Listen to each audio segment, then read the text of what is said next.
تو اس کی وجہ سے جو ٹھیک ہے اس کو بھی خراب کر دیں ہم. نہیں یاری بات میرا خیال ہے. جیسے کسی کی داڑھی نہیں ہے, وہ ذرا اچھی اچھی باتیں کرنا شروع کر دے, اب ہے تو کہاں سے ملا بن گیا, داڑھی تو ہے نہیں تیری, تو آپ اس کو اچھی باتیں نہ چھوڑ دو.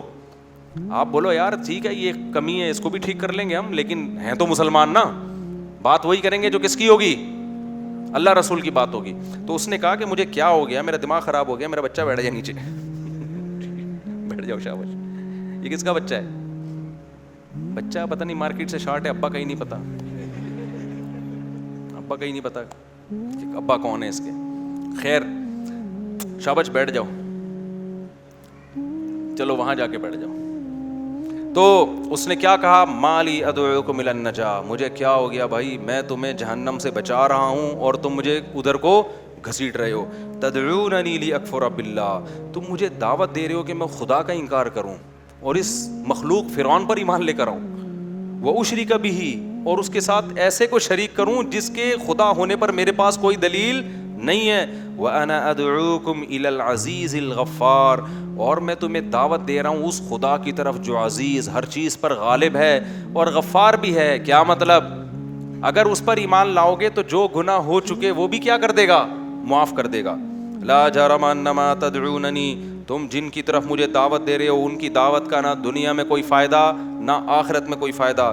پھر آگے کہتا ہے فَسَتَذْكُرُونَ مَا أَقُولُ لَكُمْ, جب قوم نے بہت مخالفت شروع کر دی نا تو اس نے اپنی دعوت کو بس کر دیا.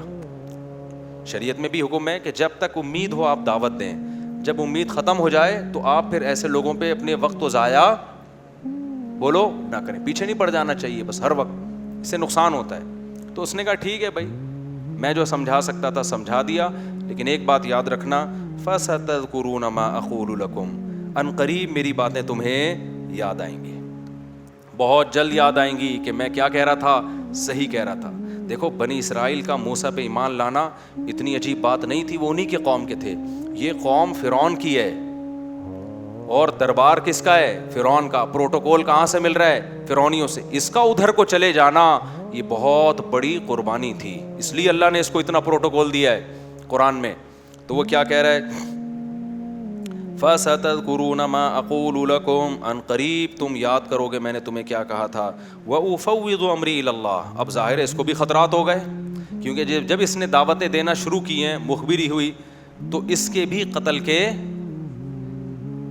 فرعون نے جیسے موسیٰ علیہ السلام کے قتل کا فیصلہ کیا تھا اس کے قتل کا بھی فیصلہ کر لیا.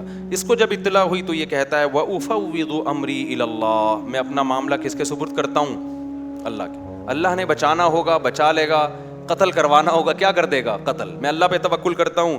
ان اللہ بصیر بالعباد, اللہ اپنے بندوں سے غافل نہیں. کیسا تسلی کا جملہ ہے. بتاؤ کسی کو موت کی خبر مل گئی ہو کہ تو مرنے والا ہے, تو ڈپریشن سے وہ پہلے ہی مرے گا کہ نہیں مرے گا.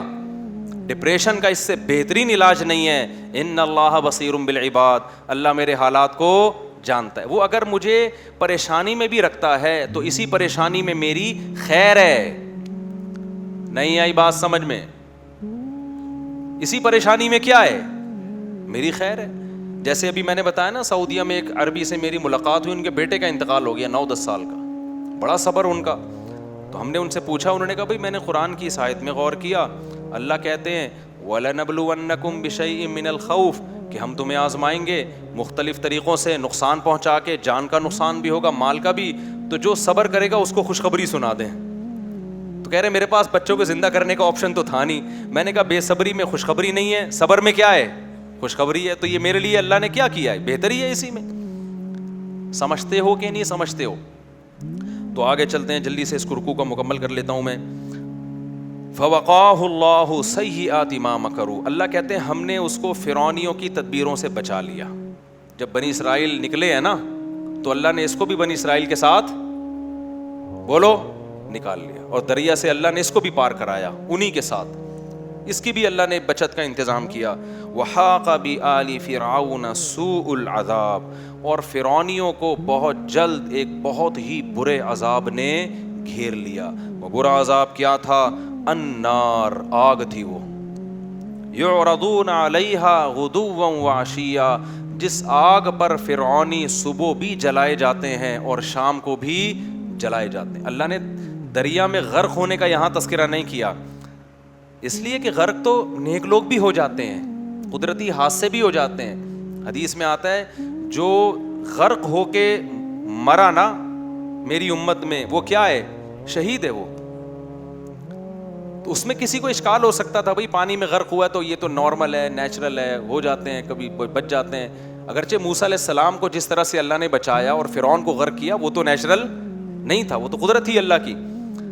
لیکن اللہ یہاں ذکر کر رہا ہے اسی عذاب کا جس کا یہ رجل مومن اپنی قوم کو ڈرا رہا تھا. رجل مومن کو تھوڑی پتا تھا کہ یہ دریا میں ڈوب کے ہلاک ہوں گے، وہ تو آگ سے ڈرا رہا تھا نا. تو اللہ کہتے ہیں ہم نے اس کو بچا لیا اور فرعونیوں کو برے عذاب نے گھیر لیا. وہ برا عذاب تھا النار، آگ، یعرضون علیہا غدوا وعشیا، صبح و شام اس آگ میں جلائے جاتے ہیں. ویوم تقوم الساعہ، اور جس دن قیامت قائم ہوگی، ادخلوا آل فرعون اشد العذاب، حکم دیا جائے گا کہ آل فرعون کو اس سے بھی بڑے عذاب میں داخل کر دو. اس سے یہ سارے اشکالات کا جواب بھی مل گیا.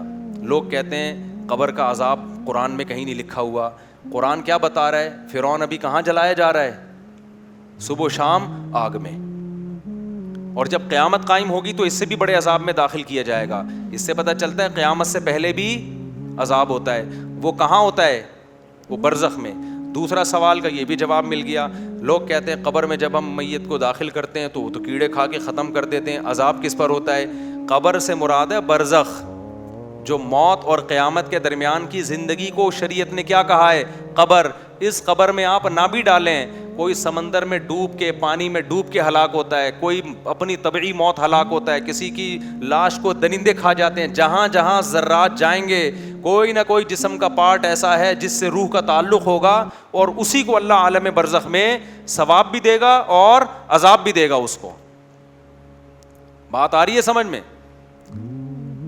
اس کے لیے اس جسم کا موجود ہونا ضروری نہیں ہے. اور تیسری بات یہ بھی پتہ چلی کہ اللہ کی یہ قدرت ہے کہ فرعون کو غرق پانی میں کیا جا رہا ہے اور داخل آگ میں، حالانکہ پانی اور آگ ایک دوسرے کے بالکل اپوزٹ ہیں. اس سے پتہ چلتا ہے دنیا کی آگ اور پانی جمع نہیں ہو سکتے. لیکن جب فرعون غرق ہوا تو موت کے بعد وہ عالم برزخ میں پہنچ گیا. تو عالم برزخ میں دنیا کا پانی اور عالم برزخ کی آگ ہی آپس میں جمع ہو سکتے ہیں. اس کی مثال ایسی ہے، آپ کسی ٹب میں لیٹے ہوئے ہو، آپ کا سر پانی سے باہر ہے اور آپ کی آنکھ لگ جائے، سو جاؤ آپ، تو سوتے میں آپ کیا کیا دیکھ رہے ہوگے؟ آگ دیکھو گے کہ نہیں دیکھو گے؟ بعض دفعہ دیکھتا ہے آگ، ہاتھ بھی جل رہا ہوتا ہے، حالانکہ آپ کا ہاتھ کس میں ہے؟ پانی میں. اب آپ صبح اٹھ کے بتا رہے ہو یار میں نے دیکھا کہ کسی نے ماچس کی تیلی سے خواب میں میرا ہاتھ جلائے اور مجھے تکلیف محسوس ہوئی. تو اگلا کہ یار تیرا ہاتھ تو پانی کے اندر تھا، تجھے کیسے تکلیف محسوس ہوئی؟ تو اس کا جواب کیا دیا جائے گا؟ بھائی یہ اس دنیا کا پانی تھا، اور آگ جو اس نے دیکھی ہے وہ کہاں پہ دیکھی ہے؟ وہ عالم خواب میں دیکھی ہے. تو عالم خواب میں جب یہ ممکن ہے تو عالم برزخ تو عالم خواب سے بھی اونچی اوپر کی چیز ہے. آپ کو فرعون کی لاش مصر میں نظر آتی ہے، ایسے ممی اس کی رکھی ہوئی ہے، لیکن قرآن کیا کہہ رہا ہے؟ صبح و شام اس کو اور تمام فرعونیوں کو آگ میں جلایا جا رہا ہے. اللہ تعالیٰ ہمیں اس عذاب سے محفوظ رکھے. اور آگے قرآن کہہ رہا ہے وَإِذْ يَتَحَاجُّونَ فِي النَّارِ، اس وقت کو یاد کرو جب ان کو جہنم میں داخل کیا جائے گا تو یہ آگ میں چیخیں گے، کہیں گے فَيَقُولُ الضُّعَفَاءُ، جو ماتحت لوگ ہوں گے نا، جنہوں نے فرعون اور بڑے لوگوں کی باتوں میں آ کے ایسا کیا، وہ کہیں گے لِلَّذِينَ اسْتَكْبَرُوا، اپنے بڑوں سے کہیں گے إِنَّا كُنَّا لَكُمْ تَبَعًا، دیکھو ہم دنیا میں تمہارے فرما بردار تھے، تابع تھے، تمہارے کہنے کی وجہ سے ہم نے موسیٰ کی بات کو نہیں مانا. فَهَلْ أَنْتُمْ مُغْنُونَ عَنَّا نَصِيبًا مِّنَ النَّارِ، تو کچھ تو کرو ہمارے لیے، اس آگ کے کچھ حصے کو تو ہم سے دور کر دو، ختم نہیں کر سکتے، کچھ کمی تو کروا دو اس میں. تو وہ جواب میں کیا کہیں گے؟ قال الذین استکبروا، جو قوم کے بڑے لوگ ہوں گے نا وہ کہیں گے انا کل فیہا، ہم سب اسی کے اندر ہیں. اگر ایسا ہوا ہوتا کہ ہم نے تمہیں آگ میں داخل کروا کے خود بچا لیا ہوتا اپنے آپ کو تو پھر تم ہم سے سفارش کرتے. ہم اس آگ سے، ہم اپنے آپ سے اس آگ کو دور نہیں کر سکتے تو ہم تم سے کیسے دور کر سکتے ہیں؟ ان اللہ قد حکم بین العباد، اللہ اپنے بندوں کے درمیان فیصلہ کر چکا ہے، اللہ اس فیصلے سے پیچھے نہیں ہٹے گا. وقال الذین فی النار، قرآن کہتا ہے پھر یہ آگ میں جلتے جلتے جہنم کے داروغہ کے پاس جائیں گے اور کہیں گے ادعوا ربکم. جہنم کے جو داروغہ ہوں گے نا, جو جہنم پر اللہ نے معمور کیے ہوئے ہیں, ان کے پاس جا کے کہیں گے کہ تم جا کے اپنے رب کو پکارو, یخفف عنا یوما من العذاب, ایک دن کے لیے ہم سے عذاب میں کمی کر دے, ایک دن کے لیے, ایک دن کے لیے کمی کر دے. تو وہ داروغہ فرشتے کیا کہیں گے, اولم تک تاتیکم رسولکم بالبینات, کیا واضح معجزوں کے ساتھ, دلائل کے ساتھ پیغمبر تم تک نہیں آئے تھے؟ رسول کا مطلب بہت سے پیغمبر, حالانکہ آئے تو اکیلے موسیٰ تھے نا, لیکن اللہ پچھلے پیغمبروں کو بھی اسی میں شامل کر رہے کہ سب کی دعوتیں پہنچی تھی, صرف ایک موسیٰ نہیں تھے. کیا تمہارے پاس بہت سے پیغمبروں کی دعوت نہیں پہنچی تھی؟ قالوا بلا, وہ کہیں گے ہاں دعوتیں ہم تک پہنچی تھی. قالوا فادعوا, تو وہ کہیں گے پھر خود ہی پکارو اپنے رب کو. وما دعاء الکافرین الا فی ضلال, اللہ کہتے ہیں کہ یہ کافر لوگ جب اللہ کو پکاریں گے نا, فرشتہ بھی مایوس کر دے گا. ایک اور جگہ قرآن میں یہ مضمون اللہ نے بیان کیا کہ جب یہ جہنم کی طرف جائیں گے نا جو بھی جہنمی, تو فرشتہ ان سے پوچھے گا کہ کیا تمہیں اس جہنم کے بارے میں کسی نے بتایا نہیں تھا, کسی نے ڈرایا نہیں تھا اس آگ سے؟ وہ کہیں گے کیوں نہیں ڈرایا تھا؟ ربنا غلبت علینا شقوتنا, ہم پر ہماری بدبختی غالب آ گئی تھی. ہر کلپ غور سے دیکھا جاتا ہے, صحت کے حوالے سے کوئی کلپ آ جائے دیکھتے ہیں, بزنس سکھانے کے طریقے بتائے جا رہے ہیں فوراً دیکھتے ہیں, کوئی خوبصورت لڑکی کی تصویر آ جائے ٹک ٹاک پہ سارے نوجوان اس کی طرف مائل ہوں گے. صرف ایک اللہ کی بات کہ جنت اور جہنم برحق ہے, اپنے آپ کو پہلے سے اس کے لیے تیار کر لو, حساب و کتاب ہونے والا ہے. ایسا کوئی کلپ آ جائے تو سب سے زیادہ بورنگ کس میں ہوتی ہے, بوریت کس میں ہوتی ہے؟ اس میں ہوتی ہے. ہم تو کان دھرنے کے لیے تیار نہیں ہے اس پہ. قرآن میں یہ مضمون جگہ جگہ ہے کہ فرشتے پوچھیں گے تمہیں اس آگ سے ڈرایا نہیں تھا کسی نے؟ تو یہاں بھی یہ کہیں گے تمہیں کسی نے بتایا نہیں تھا؟ وہ کہیں گے ہاں بتایا تھا. تو فرشتہ کیا کہے گا, پھر خود ہی پکارو, ہمیں پکارنے کی اجازت نہیں ہے. قرآن کہتا ہے وما دعاء الکافرین الا فی ضلال, کافروں کی پکار ضائع جائے گی اس دن. اللہ ان کی پکار کو, جو بھی جہنم میں ہوں گے ان کی پکار کو نہیں سنے گا.